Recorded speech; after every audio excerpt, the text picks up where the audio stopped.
సంక్రాంతికి మొత్తం 4 సినిమాలు రిలీజ్ అయినాయి. నిజానికి 5 సినిమాలు రిలీజ్ కావాలి. 'రవితేజ ఈగల్' సినిమాని యాక్చువల్‌గా వాళ్ళు డేట్ అనౌన్స్ చేశారు. పోస్టర్ డిజైన్ బయటకు రావడం మాత్రమే కాదు, పబ్లిసిటీ కూడా బయటకొచ్చేసింది. వచ్చిన తర్వాత ఉన్న పరిస్థితులని అర్థం చేసుకొని వాళ్ళు సోలో డేట్ కోసం వెనక్కెళ్ళారు. పండగ రేసులో వద్దు అని. నిర్మాతల మండలి నుంచి ఎవరైనా వెనక్కి తగ్గితే మా సహకారం ఉంటుంది, సోలో రిలీజ్‌కి మేము కూడా కోఆపరేట్ చేస్తామన్న పద్ధతిలో దిల్ రాజు గారు అందరు నిర్మాతలతోనూ మాట్లాడిన సందర్భంగా వాళ్ళు కొంచెం ఒక అడుగు వెనక్కి వేశారు. అడుగు వెనక్కి వేశారంటే అదేదో ఇది కాదు, బ్యాడ్ వర్డ్ కాదు, కానీ ఒక సరైనటువంటి సమయంలో ఆడియన్స్ ముందుకు వద్దాము అనే ఉద్దేశంతో వెనక్కి వెళ్ళారు వాళ్ళు. పండగ రేసులో ఎందుకు, విడిగా ఆడియన్స్ని పలకరిద్దాం అనేటువంటి ఉద్దేశంతో వెనక్కి వెళ్ళారు అని అనుకోవచ్చు. అయితే సంక్రాంతికి రిలీజ్ అయినటువంటి సినిమాలు 4. ఇందులో హనుమాన్‌కి మొదటి నుంచి కూడా ఒక సింపతి వేవ్ క్రియేట్ అయింది అనుకోకుండా. దిల్ రాజు గారు తన ప్రెస్ మీట్‌లో, అంటే సంక్రాంతి సినిమాలకు సంబంధించి నిర్మాతల మండలి నుంచి ఆయన ఏర్పాటు చేసినటువంటి ప్రెస్ మీట్‌లో మొదటిసారిగా ప్రశాంత్ వర్మ తన దగ్గరకు వచ్చాడు. అంటే నిర్మాతల మండలి నుంచి తాను నిర్మాతలకు ఏం చెప్పదలుచుకున్నది చెబుతూ ప్రశాంత్ వర్మ తనను కలిసిన విషయాన్ని ప్రత్యేకంగా ప్రస్తావించడంతో ఈ సినిమాకి ఏదో స్క్రీన్స్ తగ్గించే ఏర్పాట్లు జరుగుతున్నాయి, చిన్న సినిమా కాబట్టి పక్కకి నెట్టేసే ప్రయత్నాలు జరుగుతున్నాయి అని బయట వ్యాఖ్యానాలు రాశారు. నిజానికి ఆయన ఇంటెన్షన్ అది కాదు అని తర్వాత వివరణ ఇచ్చుకున్నాడు ఆయన. అంటే ఆయన చెప్పింది ఏంటంటే, చిన్న సినిమా పెద్ద సినిమా ఇవన్నీ పక్కన పెట్టేస్తే గుంటూరు కారం అనేది మహేష్ బాబు త్రివిక్రమ్ కాంబోలో వస్తున్న సినిమా కాబట్టి అనివార్యంగా దానికి స్క్రీన్స్ ఎక్కువ ఇవ్వాల్సి ఉంటుంది. అందుకని అకామిడేట్ చేయటం కొంచెం ఇబ్బంది కావచ్చు, షో షేరింగ్ కూడా ఇబ్బంది కావచ్చు, కాబట్టి వెనక్కి వెడితే బాగుంటుందని అడ్వైజ్ చేశాను. కానీ వాళ్ళు పాన్ ఇండియా ప్రాజెక్ట్ కాబట్టి మేము ఒక డేట్ వేరే ప్రాంతాల్లో కూడా మాట్లాడుకుని డేట్ ఫిక్స్ చేసుకున్నామని చెప్పారు. ఆ ప్రకారం అనివార్యంగా హనుమాన్ కూడా వచ్చేస్తోంది అని చెప్పాడు ఆయన ప్రత్యేకంగా ప్రస్తావించడంతో. ఇది అప్పుడు ఆ టైంలో ఇండస్ట్రీలో చాలామంది, అలాగే సినిమా అభిమానుల్లో చాలామంది కొంచెం సింపతిగా చూశారు ఈ సినిమాని. ఈ వేవ్ సినిమాకి ఉపయోగపడింది. అలాగే ఈ సినిమా ప్రీ రిలీజ్ ఈవెంట్లో చిరంజీవి గారు మాట్లాడిన మాటలు కూడా ఈ సినిమా విజయానికి చాలా దోహదపడ్డాయి.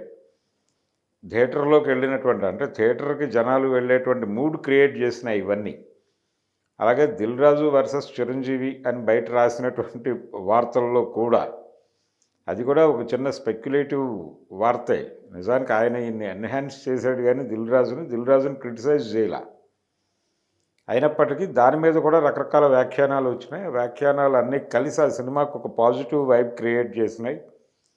ఆ పాజిటివ్ వైబ్ క్రియేట్ అయిన సందర్భంగా ఆడియన్స్ థియేటర్లోకి వెళ్ళారు. థియేటర్లోకి వెళ్ళిన ఆడియన్స్ని ఇబ్బంది పెట్టకుండా కథని నడపగలిగాడు ప్రశాంత్ వర్మ. అందుకని ఆ సినిమా ఈసారి సంక్రాంతి రేసులో విన్నర్గా నెంబర్ 1 పొజిషన్లోకి వెడుతోంది. అంటే వసూళ్ల పరంగా అది మిగిలిన సినిమాలతో పోలిస్తే ఆ సినిమా సంపాదించింది, దానికి ఇచ్చినటువంటి స్క్రీన్స్ ఇవన్నీ క్యాలిక్యులేట్ చేసుకుంటే నెంబర్ 1 పొజిషన్లో హనుమాన్ గురించే మాట్లాడుకోవాలి. 2 లేయర్లలో కథను నడిపాడు అతను. ఒకటేమో ఈ సూపర్ మ్యాన్స్, అలాగే ఈ మార్వెల్ హీరోసు, వీళ్ళ ప్రభావం పిల్లల మీద, పిల్లల ఆలోచన విధానం మీద ఏ మేరకు ఉంటుంది, అది ఎలాంటి దుష్పరిణామాలు ప్రదర్శిస్తోంది, విష పరిణామాలు కనిపిస్తున్నాయి పిల్లల్లో అనే దాని మీద కొంత డిస్కషన్ జరిగింది. దాదాపు ఇలాంటి డిస్కషనే సైంధవ్లో కూడా ఉంది. సో హనుమాన్ సినిమాలో ఈ తరహా డిస్కషన్ నడవటం, దాని తాలూకా విష పరిణామం వలన ఉద్భవించినటువంటి ఒక విలను, ఆ విలన్ దైవశక్తిని సంపాదించుకోవడానికి చేసేటువంటి ప్రయత్నాలు, ఆ ప్రయత్నాన్ని దైవశక్తి ఎలా అడ్డుకుంది అనేటువంటిది ఒక లేయర్లో కథ అయితే, ఒక భూస్వామి చేతిలో ఉన్నటువంటి గ్రామము, ప్రజలందరూ అణచివేతకు గురవుతూ ఉంటారు. ఈ అణచివేతకి, ఆ పాలెగాడి చేతిలో అణచివేతకి గురవుతున్నటువంటి సందర్భంలో వాళ్ళందరూ వాళ్ళ జీవితాల్లో మార్పు కావాలంటే ఖచ్చితంగా తిరగబడాలి. ఆ తిరుగుబాటుకి నాయకత్వం వహిస్తాడు అనుకోకుండా. తనకి ప్రమేయం లేకుండానే నాయకుడిగా మారతాడు. ఊళ్ళో అందరూ జులాయిగా చూసేటువంటి ఒక కుర్రాడు, ఆకతాయి కుర్రాడు. ఇలా ఒక కథ అల్లుకున్నాడు ఆయన. ఈ ఈ ఆకతాయి కుర్రాడు ఆ ల్యాండ్ లార్డ్‌ని లేకపోతే పాలకుడిని ఎదిరించటానికి ఆ పాలెగాడిని ఎదిరించటానికి అతనికి దైవశక్తి సహకారం లభిస్తుంది. ఇది ఒక లేయర్. ఈ 2 లేయర్లు అలాగే ఈ దైవశక్తిని బయట నుంచి వచ్చినటువంటి ఒక విలన్ కాజేయబోతుండగా ఆ దైవశక్తిని కాపాడుకోవటంలో మళ్ళీ ఈ పాలెగాడు కూడా మన ఈ జులాయి కుర్రాడితో కలిసి ముందుకెళ్ళటం, ఇదంతా కలిసి ఆడియన్స్ని ఎంగేజ్ చేయగలిగింది థియేటర్లో. అందువలన దానికి సింపతీ వేవ్తో పాటు థియేటర్లోకి వెళ్ళినటువంటి ప్రేక్షకుడిని కొంత ఎంగేజ్ చేయటం, ఎంటర్టైన్ చేయటం, ఈ రెండూ జరగటం వలన ఆ సినిమా కలెక్షన్స్ బెటర్గా ఉన్నాయి. అలాగే పాన్ ఇండియా ప్రాజెక్ట్ అది. ఇతర భాషల్లో కూడా మంచి రివ్యూస్ వచ్చినాయి. దాదాపు 3 రేటింగ్ ఇచ్చారు. దీంతో అక్కడ కూడా కలెక్షన్స్ పెరుగుతున్నాయి, డే బై డే పెరుగుతున్నాయి. అంటే దిల్ రాజు గారు అన్నట్టు సినిమాలో సత్తా ఉంటే దాన్ని అదే పెంచుకుంటుంది అన్నాడు ఆయన. ఇప్పుడు అలా పెంచుకునే పనిలో హనుమాన్ ఉన్నాడు.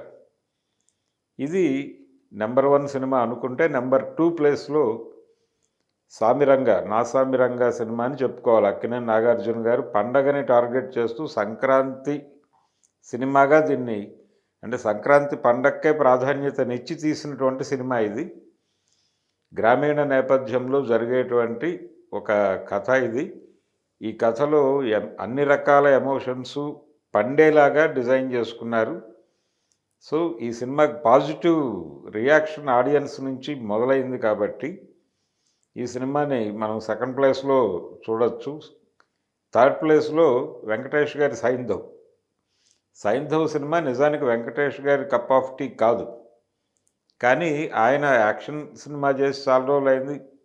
75వ సినిమా కొంచెం తనదైనటువంటి ముద్ర ఉండాలి అనే ఉద్దేశంతో కొంచెం స్టైలిష్ యాక్షన్ ఎపిసోడ్స్ బలంగా చేయగలిగినటువంటి శైలేష్తో జతకట్టి ఈ సినిమా చేశాడు ఆయన. అంటే డాటర్ అండ్ ఫాదర్ సెంటిమెంట్ ఉంది సినిమాలో బలంగా.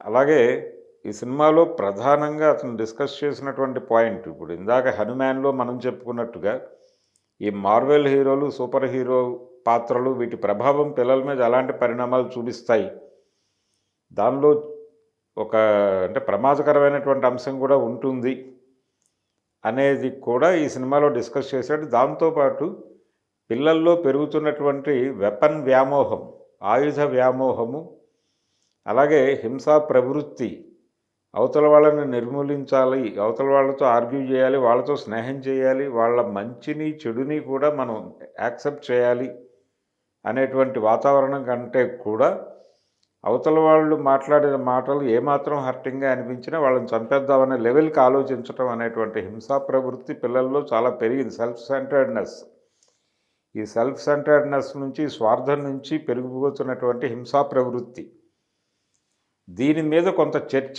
చేయటానికి అవకాశం ఉన్నప్పటికీ తను అనుకున్నటువంటి యాక్షన్ పార్ట్ మీదే ఎక్కువ కేంద్రీకరణ పెట్టి ఆ ఏరియాలో విపరీతమైనటువంటి వైలెన్స్ నడిపాడు శైలేష్ కొలను. దీంతో ఆ సినిమా అనుకున్నటువంటి టార్గెట్ని రీచ్ అవడంలో కొంచెం తడబాటుకు గురైంది. ఏంటి ఇంత వైలెన్స్ ఉంది సినిమాలో, ఈ చంద్రప్రస్థ ఏమిటి, అసలు ఇక్కడ చట్టం ఉందా, ఇంతమందిని చంపేసుకుంటూ వెళ్ళిపోతున్నాడు హీరో, ఇలాంటి అనేక సందేహాలు ప్రేక్షకుల్లో కలగటం, ఇది కొంత సబ్జెక్ట్ నుంచి ఆడియన్ని డీవియేట్ చేసినటువంటి సందర్భం. అయితే నిజాయితీగా చేశారు ప్రాజెక్టుని, ఆయన నమ్మాడు వెంకటేష్. అలాగే శైలేష్ కూడా తను అనుకున్న కథని అనుకున్న పద్ధతిలో ప్రాపర్గానే ఎగ్జిక్యూట్ చేశాడు, నిజాయితీగానే ఎగ్జిక్యూట్ చేశాడు, కష్టపడ్డాడు. అలాగే క్యారెక్టర్స్ డిజైనింగ్లో కూడా ఆ కష్టం కనిపిస్తుంది, సామిరంగాలో కనిపిస్తుంది, అలాగే సైంధవ్లో కూడా కనిపిస్తుంది. కాబట్టి ఈ సినిమా థర్డ్ ప్లేస్లో పెట్టుకుంటే, అంటే మొదటి స్థానంలో హనుమాను, తర్వాత స్థానంలో నాగార్జున సామిరంగా, మూడవ స్థానంలో సైంధవ్ తీసుకుంటే, 4వ ప్లేస్లో గుంటూరు కారం గురించి మాట్లాడుకోవాలి మనం. గుంటూరు కారం చాలా అంచనాల మధ్య చాలా భారీ స్క్రీన్స్లో రిలీజ్ అయింది. దాదాపు 70% వరకు స్క్రీన్స్ గుంటూరు కారానికే ప్రిఫరెన్స్ ఇచ్చారు. విపరీతంగా షోస్ పడ్డాయి. అంటే 1 గంట నుంచే షోస్ మొదలైపోయినాయి. కొన్ని చోట్ల ముందే మొదలైనాయి కూడా. ఇలా షోస్కి సంబంధించి 2 తెలుగు రాష్ట్రాలు పర్మిషన్స్ ఇచ్చినాయి. చాలా షోస్ వేశారు. ఫస్ట్ డే కలెక్షన్స్ చాలా బాగున్నాయి సినిమాకి. కానీ సినిమా కథలో ఉన్నటువంటి డొల్లతనం వలన తెర మీద మహేష్ బాబు ఉన్నప్పటికీ ఆడియన్స్ ఎంగేజ్ కాలేదు. రెండోది, ఏమాత్రం బాగోకపోయినా పెద్ద హీరో సినిమా ఒకసారి చూసొద్దామనే పరిస్థితి ఇదివరకు ప్రేక్షకులకు ఉండేది. కానీ ఇప్పుడు ప్రేక్షకులు అలా లేరు. సినిమా బాగోకపోతే ఎందుకు థియేటర్కి వెళ్ళి చూడాలి, 4 రోజులు ఆగితే ఎలాగో ఓటీటీలోకి వస్తుంది కదా, మన ఫోన్లో మనం చూసుకుందాం అనే ఆలోచనకు వచ్చారు. అందుకని ఇమ్మీడియట్గా సినిమా ఎప్పుడైతే బాలేదు అనే మాట బయటకు వచ్చిందో ఇమ్మీడియట్గా థియేటర్లకు వెళ్ళే వాళ్ళందరూ ఆగిపోయారు. ఆగిపోయి యూటర్న్ తీసుకుని ఓటీటీలో వచ్చినప్పుడు చూద్దాంలే అని ఆ సినిమాని పక్కన పడేశారు. ఆ ప్రభావం రెండో రోజు బాక్స్ ఆఫీస్ దగ్గర ఆ సినిమా కలెక్షన్స్ మీద కనిపిస్తోంది మనకి స్పష్టంగా. ఇలా అది సంక్రాంతి రేస్లో 4వ స్థానంలో గుంటూరు కారం నిలబడి ఉంది. ఇది టోటల్గా సంక్రాంతికి రిలీజ్ అయినటువంటి సినిమాలు. ఆ సినిమాల్లో ఏ సినిమా ఏ రేంజ్లో నడుస్తోంది, ఏది నెంబర్ 1 ఏది నెంబర్ 2 అనే వివరాలు మనం ఇప్పుడు చూసాం. హనుమాన్ అనేది నెంబర్ 1 పొజిషను, నెంబర్ 2లో అక్కినేని నాగార్జున ఉన్నాడు, నెంబర్ 3 సైంధవ్ అనుకుంటే, నెంబర్ 4 గుంటూరు కారం. మరిన్ని వీడియోస్ కోసం ఛానల్ ని సబ్స్క్రైబ్ చేయండి. లేటెస్ట్ అప్డేట్స్ కోసం వాట్సాప్ ఛానల్ ని ఫాలో చేయండి. అండ్ లింక్ డిస్క్రిప్షన్ లో ఉంది.